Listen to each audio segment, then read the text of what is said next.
Me maui ui rotu au parce que e te wo e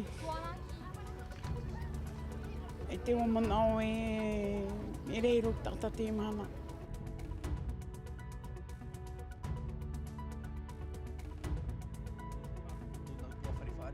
O hipa I inui pat oi hiai te atira ante wheti I te pep oi nei nara tui te hoe tahir ai tupu I teiti e roto I te momutu. I te pau te tuaro Charles te nauri te aito te hoir a piria ta hoe rei se te tupu I te mahana ai mahina haurua tu atupai o iai te wā tino te mathaiti maeri anei. I papa e te no matara no atura te whanora a papa e te promu parti te ie te ahuruma ho au te taime e no te tuata papa mai te ini tumu profari ramai tātou arau ai tātou ni papa I mea rarahau maha aseao.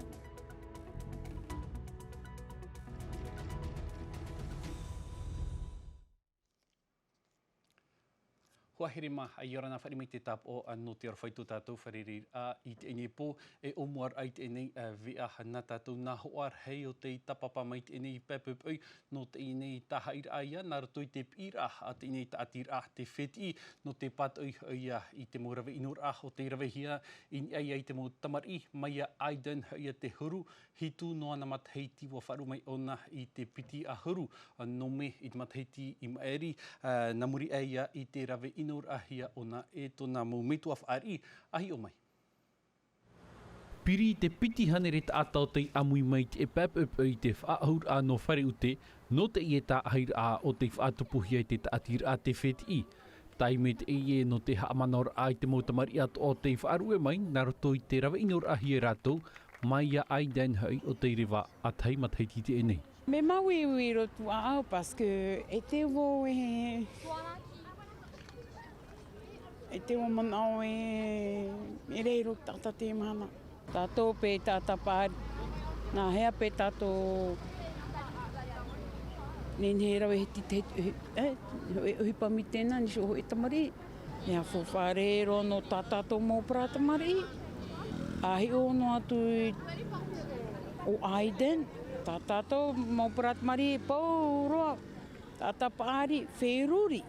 A wheruri e nā rea ki tamari. Ti oriri o tau ahare. Hare kalme he mei. E nā rea. Atire I te rawe ino I tō tātou mautamari. Pira ar hei te ie na te atira a te wheti I te hawhenua ia wheruri mai te tei morawea no te araira I te morawe inor ai te mautamari e in atu ara I te orar autua whare. Warawa eitra, warawa I te wari I te mata, I tō tātou mata I ai te tumu prau, rawe hei mautamari o te rawe ino hia I roto I tō tātou mau utua whare, I tā tātou e haawara I te mau metua, trara a parau, ia matara te I parau, ia tauturu hia te metua, ia rawe amu I tātou I te ohipa. Rawe hei mau mahatuatua ane, te mau metua, te mautamari I atu atra me putaputa au ia I tēnā. Te mau te huira atira rawe rau o rātou o te hare mai o te tapapa mai te ahira. E motua nā au te ie wharu e te o te ione. Mahana me te eiro te mahana no te ahira. No te whawheruri rā te nunaa no te paratamari rawa inhoi roto te ione. E wharawa whawhaara no te paratamari rawa inhoi roto te ione tato. I pōrine tia nei e riro rā e piti tawatini pē hanere tamari I raro mai I te ahurumaw au matheiti o te tuhia I raro ai te hiopoara a te ture tōna ura wa iriti hia mai rātou no roto mai I tō rātou I homo utua whare no te paruru ia rātou. E riro atu ara e mea mai te iro ai tō rātou rara I roto I te maupu e te mautua whare whari. Ei te pē no te motu wati at o mai te taatira a te wehine te tumu no nuku hiwa I roto I te tahira a nā roto I te titaura a te taatira a te wheti rawer hei mautua whare e tā rato mautamari I te taahai I roto I te oire no taioha e. Hoi huru im orea, taurua huru rātou te ti at o mai no te whaite I tō rātou man o pātoi I mua I te mo ohupa I ino I te mautamari wat ahi mai rātou mai te whare pure poro te tanima ohi no maharipa, hariki atu I te tahua. Tu era popo. Tauiro tātou I te tumupurau te epepe i atu ai te whaatupur a hiat e ne hoerav ah ta hoi rei so te tupu I mahina hau I te ahuru ti ahapa tataur a hoerav ah te whaariwa hia I te otue a no mahina I te ene pōtapa ea mai tātou te hoer ah o te maupiri a tāne te opani te ene wharereira a o Charles teinauri te aito o te taho e rei se piti tawa tini piti ahuru a maono e ua tūpa I atoa o ia I te uati no te mataiti maeri tatarar a te ia tau hiti tau nio musani ini ai te moho hoa a te pupu ohipa a Tino TV. Top Charles Teinauri, top grand vainqueur de cette Tahoe Race 2026. Piti hora ahuruma pa minuti toru ahuruma hitu te toni tāna wāti, watupu ai atu at eito no te mataiti te wāti, no te mataiti MRNA, piti hora, piti ahuru minuti. Voilà, et ça y est le sourire. Là, c'est la gratitude pour tous les entraînements. Murino mai a Charles Teinauri, tōna hoa no Shell, Kif Vernodon, teiti te ar apitin eit peperua teiti o hotu I ter ei por ei. E pari o e tuera te mahana, e rau e te mahana, pue te mahana te mahana, taha pari o e te pō, apo tapero e. Piti hanere piti tāne hoev a ho e, te irawe I treini whaariwar ai mahina I te awatea nei. Tāpurahia e piti wha ohur a, mai o tueno mahina hapo watu I taone nā tua, whaahoi mai ei Naruto, piti ahurumap au kilometra te atea.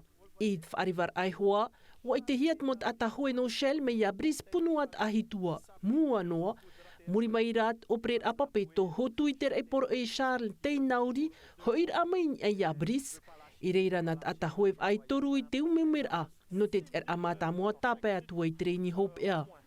Te ipapu no te toru o te mataiti, wa manu iaf ahua te e hoer atmo aito, e wharere iat mo te ata hoe, I o I roto I te ane era out mo aito, I te hoer arhei o te super taho e, tarina hi e piti ahoru no tionu, I muri nei. Whanonoa tātou nani e te moana no te haritia I reiroa e riro rai te e mataiti maitai no te utar a ratere. Hitu ahuruma, hitu mautipair a pai ratere e ti e he nei te roa tui te e hope a mataiti. Rawe a haia te e no te hamahuta te wharir a ratere e te mira afauf a no te ene motu tatarar a te e a Jessica Duce. Paputa, wai nei ne te mo whare e te mo piof ai e te rano te haafof ai te mo tau arima I, ua amui te whei arima e te mo te I te whauri ori I tō rato puai, no te wharir ai te mo manhini ini ai tō rato motu. Ini ai te wahu te whaatianiani nei te mo te I te whauri ori I tā rato mo tere, nani a I te moana aureia ini ai te whenua, te hin aro o te mo ratere. Maura tere pei te ie, te haere mei ne e mata e te I tō mātou mauroto, mai te roto pihi a Lagon Bleu, aurera te vhei pihi a Lilo Resif. E I te ie teime te whaahere hiara te tata, e mata e te I te aua whaamura I a. Qu'est-ce que les gens demandent le plus quand ils viennent à Rongirois? La plongée. Pine te maura tere I te anime I a awhaihia ratou e hopu o pupu, ahuruma piti mauta I te, e rawene te I ohipa I o mātou. I te pēo te mau peori mai, wa auhune te tau ain ei te mau eir a maa, te pupu, te poe, te mau tau a haune, te ie te tei mei tano no te tapihi o. Ia hare ne me te pahi, te mau pahi atoa. Me te vera te mau pahi nei, te vera te mau pahi rarahi. E rito te mau pahi rarahi, o ia toa hoa ia, e me rawerawehi a te raraa. Te mau pahi nei, te vera hoa te rawehia, te vera hoa ai te rawehia. Me I whohua mātou I mi te rawea, I a rawehia ta mātou mo te. Nā roto I te ie mau tiper a, te wha I te nei o reiroa, e motu auhia te ie e te mau ratere, nā te reira e tur e atua, te imir a whowha I reiroa nei. Mai reiroa paur I mai tātou I uturoa no te whaite mai te pro no te iopuar a Healthy Glass o te I tōna hope ar a no te eni mataiti whanor a te I no te horo ai te mo pia hipi hapiti I te morab ia I te pā no te tuaro te manawa e te tam ar a ia manuia I a ratou I roto I tō ratou mo hapipi ira wa whatupuhi ai e tata ur a tunur a maa no te opani I te eni whanor a tumupuru te I o te hapo ia mai e Jessica Duce. Piti tuha if anhohia no te tat out a te tuha piahi ahuru mamhat atatat o e te tuha utwa whare ahuru te tap ohia te whahepor a tawiri i te ho e hoho a ho e minuti te maoro if a i te nei te whainenyer a o te ho e maa i te whare mai te whaohipar a i te moma a tupu o te whenua nei. Ei a ota po e carpaccio ua maere te tomitehi opoa e a mui nei te mau tūtu maa escoffier ra atira hotera e whare tamaar a. Il y a beaucoup de recettes qui sortent du lot. Veisho hia e nā rātou e horoa me i tā rātou i show mau tapuram a. E i tō man o, wa manuia te tātuara o te ie mau piahi, e ere te ohipa ahui e te tomo i roto i te ie huru tataura. Du métier. Parce qu'on noter aussi, c'est utiliser un maximum les produits locaux. Wa nota atu a mātou i te whaauhipara au te maum ano te whenua nei i roto i tā rātou ha amanira am a. Les originales. I te ie matheiti waf a ohipa te mau piahi i tō rato wherurir ano te whai nei nei te ho e mereiti maa e an nei i te ite o te whenua nei e tō te ara. Tau he peto mano te whai nei ner ai te ie tat o a turuhia e te mau utua whare. J'ai choisi de préparer une purée de patates. Waha man iau i te ho e maa umara whaararerare hia tapiri e te maa whei e atatai e te upaparu au wahin aruvau e haafof a te e roto i ta umereti maa. Il fallait mettre en valeur les produits locaux, du coup c'est pour ça qu'il y a de la patate douce et du fei. Alors moi j'ai préparé un pavé de thon sauce vanille. No une ho e tapu a ahi haamiti hie i te vanira ta ui whainini mai e wa tapiri e i te maa chips hamani hie i te uru e wa tauturu mai te umetua vahini iau. Te wahi i whiwhi no o te teime whaan henher ai te mreti ti tau hie e tāwiri i te hoa mai te haamatar a e haere roi te hope out uhipa. Que la vidéo dure un certain temps. No te orometua e opuar a te ie e whataui te hi or a o te ie mautauri ari a. Que ce sont des élèves déjà qui... E ere te ie te mautauri ari ano te whareha apir a toro a hōtera. No reira, te meroa tō rātou i tō rātou mau nuhura ano te whainene me i tā rātou mau maa. Toru ahuruni ai te hane reo tā mātou mau piahi sugon te iu i roto i te ie whaanohara e ua manuia rātou. Te whaahia nei mātou. On est satisfait. I mua i te manuyar ar hei o te ie whanhor a e whaapihia te Helsi Class i te ie matheiti i muri nei i taua herir ara te hin aro nei te tomi te hiopua e tamatarua i te mau maa. Mai uturua te reroa tātou te nei te whenua wharani i pari, wa whaariroroa hia te ho e wahai te atara e wahi tamara e te wahi whahia. Hawhawha hia te mo hoturau no te whenua e haapuroroa toa hia te mo hohoa in ei ten henhe e te mo whawh atu mo e vai nei i poni kia nei. Wa amui atu atu ta tātou nei purutu heiti hinau poko de vez hapapur ata i a Julia no tautu in ei te mo hohoa a hina no tali a Belzerkera e Wallis Glaise. Faut-il d'un côté les cultivateurs de l'eau. Wa whaheiroa te mohoho ai a tātou i roto i te orar a i Porinetia. Te wawao te miti i te maniania o te natura, hauro atu te whahiahia te peu, te hiro ai te a ai o Porinetia te i whai te hia. Ho e ei tauira ia i te tata e whea horo moana atu a tātou. Watu whaho hia o Porinetia i mua, i o nei te oire no pari, mea whauwharoa no te mo tātai hina aro e tere e hori haere, ma te tamataroa i te mo maa atumo o te whenua, tra te huru o Porinetia. D'une escapade en Polynésie française. Ai onua mai e ere te mea ta iripa maumereti maa te ieri roi te whahiti mahau teit varua o te mautata te i here atu i te i tā maara. Warau te huru te maa hutu o te whenua te i haa whauwhahia mai te paraua nei no te i auta mātau mai te hia. Et le granité de coco et vanille. E maa te i haa manhia i te haari e te vānira. Waha afof ahia mai te whanhenhe e te āminamina ma te auraro i te whaitua nuvera, te veira e mea toetoeroa e te veira e mea huru tanotano noa. Balance sur les températures. Iwa huru maa, iwa atua ia huru mereti. I roto te veira te taro, te vanira e te veiatura, mau mai whahoho anei nā amutu e pēno Porinetia. Putaput a au te i taputu e aitai huna i tona mana o. Et quand j'ai vu ça, pendant que j'avais les larmes, j'ai dit, je me le voyais à ces moments-là. No Ramzi, reit oa te iter ai te i whauwha. Je voulais un endroit de rêve où moi j'ai jamais pu y aller. E moe ar anu u te orea i haere i Porinetia, e piti tau rawe ohipa, e whahiti noa mai a u te parau o Porinetia, e wa i te au e me arhea te mā e eita e i te hia, e te vairara i roto i nā tamutu e pē. M'a beaucoup interpellé. Te maa, tapari mei, te mauhohoa, niuhieng e a Polinitia, te iea te teimorawi ano te horua te hia ai te tata, ia here mai I Polinitia nei. Haere mai tātou I te oire pū I papa e te whaatupuhi ara te ine o roa papa e te promo parti no te ahuru maho era au te mataheiti taime atu at ine te ino te whaahanahana I te hanere toru ahuru maonor o te mataheiti o te oire no papa e te hau I te pētau atini te atau te tapapa nei I te ine o roa I te mo mataheiti atua. Whariro mai tātou I tā tātou nei papa I vea hararahau maha aasiong o te tia nei I roto I te ine whanor ararhau I orana e ha te huru te areara mai te ine oe.